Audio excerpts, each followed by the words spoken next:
Selon l'Institut américain pour l'étude de la guerre, ces dernières 24 heures, les forces ukrainiennes ont réalisé des gains substantiels autour de Liman, au nord-est, et dans la région de Kherson, au sud. Désormais, la Russie ne contrôle plus aucune des 4 régions ukrainiennes qu'elle dit avoir annexées la semaine dernière. Jetons un œil à la carte.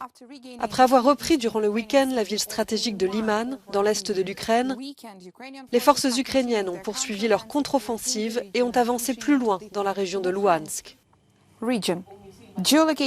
Des images géolocalisées confirment les affirmations russes selon lesquelles les troupes ukrainiennes continuent de pousser à l'est de Liman. Elles pourraient avoir pénétré dans la région de Louhansk en direction de Kremina et de Svatove, ces 2 localités ici. L'Institut pour l'étude de la guerre l'a déjà indiqué.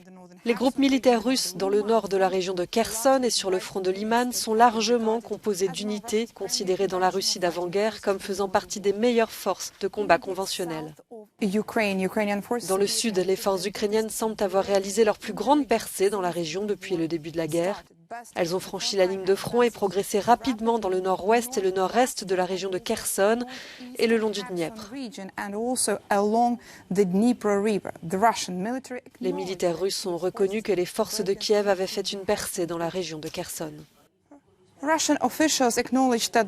responsables russes ont admis que le Kremlin n'avait pas encore déterminé quelle zone de l'Ukraine occupée il a annexée, même si la Chambre haute du Parlement russe a ratifié à l'unanimité l'annexion des régions de Donetsk, Louhansk, Kherson et Zaporizhzhia.